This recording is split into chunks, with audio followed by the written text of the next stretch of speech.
안녕하세요. 도시와 자연, 건축과 조경, 정원 사이와 공간에서 생기는 이야기를 가볍게 풀어보는 곳이에요. 오늘도 편하게 들어주세요. 시작하겠습니다. 오늘 우리가 함께 살펴볼 이야기는 바로 뉴욕의 심장, 센트럴파크의 탄생에 관한 건데요. 지금이야 뭐 뉴욕의 성증처럼 너무나 당연하게 여겨지지만 사실 이 공연이 처음부터 있었던 건 아니더라고요. 19세기 초만 해도 뉴욕은 공원이라는 개념 자체가 거의 없었다면서요. 1811년에 나온 위원회의 계획이라는 걸 보니까 맨해튼을 그냥 격자 무늬로 쪼개기만 했지 사람들이 쉴 만한 녹지는 뭐 거의 없던데요. 네, 맞아요. 그 계획 안에 있던 퍼레이드라는 공간 몇 개가 전부였는데 이건 사실 공원이라기보단 군사훈련용 공터에 가까웠죠.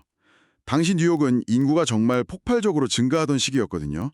좁은 아파트에 사람들이 막 몰려 살고 위생 상태는 끔찍해서 전염병이 돌고 뭐랄까 도시 전체가 거대한 압력솥 같았다고 할까요? 아, 이런 상황에서 이제 도시에 숨통을 틔워줄 공간이 필요하다는 목소리가 나오기 시작한 건 어쩌면 필연이었던 거죠.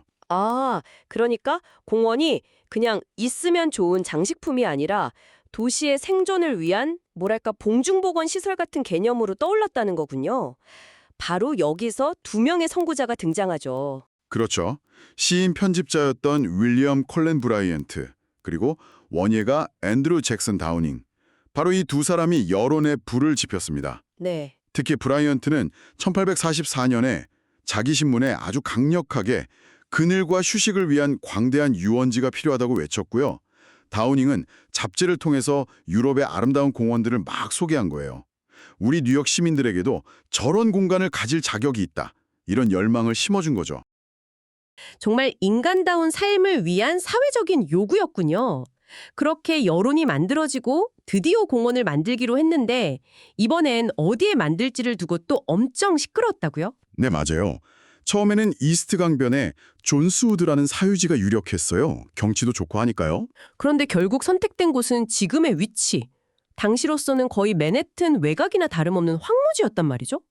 이건 좀 의외의 결정 아니었을까요? 그렇죠. 존스우드는 땅값이 너무 비쌌어요. 반면에 지금 센트럴파크 부지는 바위투성이의 습지대라 아무도 거들떠보지 않던 땅이었거든요. 그래서 땅값이 상대적으로 저렴했죠. 그런데 여기서 우리가 꼭 짚고 넘어가야 할 좀 복잡한 이야기가 하나 있습니다. 복잡한 이야기라면요? 그 쓸모없는 땅에도 이미 사람들이 살고 있었다는 점입니다. 특히 세네카 빌리지라는 마을이 있었는데 이곳은 당시 뉴욕에서는 정말 보기 드물게 자유흑인들이 땅을 소유하고 안정적인 공동체를 이루며 살던 곳이었어요. 교회도 있고 학교도 있는 그런 번성한 마을이었죠. 하지만 시에서 공원 부지로 이 땅을 수용하기로 결정하면서 약 1,600명에 달하는 주민들이 터전을 잃고 강제로 쫓겨나야만 했습니다. 이 위대한 공원의 탄생 이면에는 사실 이런 희생과 그림자가 있었던 거죠. 와, 그건 정말 중요한 지점이네요.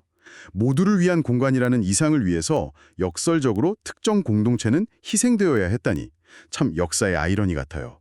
어쨌든 부지가 정해지고 1857년에 뉴욕시가 이 거대한 도화지를 채울 디자인 공모전을 열게 되죠. 네, 상금이 무려 2,000달러나 걸린 대규모 공모전이었죠. 33개의 안이 제출됐는데 대부분은 당시 유행하던 유럽식 정원처럼 막 대칭적이고 인공적인 디자인이 많았다고 해요. 그런데 여기서 프레드릭 러 옴스테드와 캘버트 복스의 그린스워드 계획안이 심사위원들의 눈을 사로잡습니다. 이 사람들의 아이디어는 완전히 달랐거든요. 뭐가 그렇게 달랐던 건가요? 보내주신 스케치를 보면 그냥 아주 아름다운 자연 풍경 같아 보이는데요. 바로 그게 핵심입니다. 인공적으로 만든 것 같지 않은 완벽하게 자연스러운 풍경을 만들겠다는 발상 자체가 혁명적이었던 거예요. 하지만 더 천재적인 부분은 이 자연을 도시 기능과 어떻게 조화시켰느냐에 있어요. 여기서 그 유명한 횡단도로 아이디어가 등장합니다. 그 공원을 가로지르는 도로요? 잠깐만요. 제가 이해한 게 맞는지 한번 확인해 볼게요. 그러니까 도시 교통을 위해서 공원 동서를 잇는 길은 꼭 필요했는데 이게 공원의 평화로운 분위기를 망칠 거 아니에요. 그래서 옴스테드와 복스는 아예 땅을 파서 도로를 공원 아래로 숨겨버렸다. 이 말씀이시죠? 정확합니다. 그야말로 신의 한 수였죠. 덕분에 공원 안을 산책하는 사람들은 마차 소음이나 먼지로부터 완전히 해방될 수 있었어요. 도시의 상업적 동맥은 지하에서 조용히 흐르고 지상에서는 완벽한 전원 풍경이 펼쳐지는 거죠. 이게 바로 옴스테드와 복스가 말했던 중단 없는 통일된 효과입니다. 도시와 자연을 완벽하게 분리하면서도 통합시킨 거예요. 와, 생각할수록 정말 대단하네요. 이건 그냥 길을 낸 게 아니라 완전히 다른 차원의 경험을 설계한 거잖아요. 자, 그럼 이렇게 혁신적인 계획안이 채택됐어요. 근데 계획은 계획일 뿐이고 이걸 현실로 만드는 건 또 다른 문제였을 것 같아요. 자료 사진을 보니까 당시 부지는 정말 말 그대로 황무지던데요. 상상을 초월하는 대공사였습니다.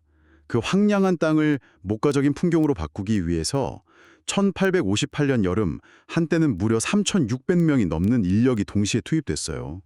거대한 바위들을 다이너마이트로 폭파하고 수백만 수레 분량의 흙을 실어 날라서 언덕을 만들고 습지를 메우고, 이건 그냥 공사가 아니라 말 그대로 지형을 새로 창조하는 수준이었습니다. 와, 숫자를 들으니까 스케일이 더 와닿네요.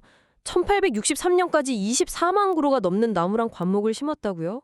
거의 숲 하나를 통째로 옮겨 심은 거네요. 네, 그런데 단순히 심기만 한 게 아닙니다. 모든 것이 치밀하게 계산된 연출이었죠. 예를 들어서 공원 안에 다리가 36개가 있는데 이게 디자인이 다 달라요. 단 하나도 같은 게 없어요. 아, 정말요? 각기 다른 재료와 스타일로 만들어서 그 자체가 볼거리가 되게 했고요. 또 공원의 건축적인 심장부라고 할 수 있는 베데스타 테라스는 아주 격식 있는 몰, 산책로랑 또 일부러 구불구불하게 만든 숲길 램블, 그리고 거대한 호수를 하나로 잇는 연결점 역할을 하도록 설계됐어요. 아, 그래서 어떤 길은 직선이고 어떤 길은 구불구불했군요. 그게 다 의도가 있었던 거네요. 물론입니다. 모든 계층의 뉴욕 시민들을 위한 야외 응접실이 되기를 바랐던 거죠. 격식 있는 산책을 하고 싶으면 몰로 가고, 조용히 자연 속에 묻혀놓고 싶으면 램블로 가는 식으로요. 심지어 길도 마차를 위한 길, 승마를 위한 길, 보행자를 위한 길을 명확하게 분리해서 서로 다른 활동들이 충돌 없이 이루어지도록 했습니다. 듣고 보니 센트럴파크는 그냥 자연이 아니라 인간의 경험을 최우선으로 고려해서 아주 정교하게 설계된 하나의 시스템이라는 생각이 드네요. 부자든 가난하든 누구나 도시에서 벗어나 평화로운 휴식을 누릴 수 있는 민주적인 공간, 이게 그들의 비전이었군요. 맞습니다. 그리고 그 비전은 엄청난 성공을 거뒀죠. 센트럴파크가 문을 열자마자 시민들은 열광했고, 그 영향력은 미국 전역으로 퍼져나갔습니다. 보스턴, 시카고 같은 대도시들이 앞다투어 센트럴파크를 모델로 삼기 시작했어요. 인간이 만든 거대한 자연이 복잡한 현대 도시의 필수 인프라가 될 수 있다는 걸 증명한 최초이자 가장 위대한 성공 사례로 남게 된 겁니다. 150년이 훌쩍 지난 지금도 그 비전은 여전히 유효한 것 같아요.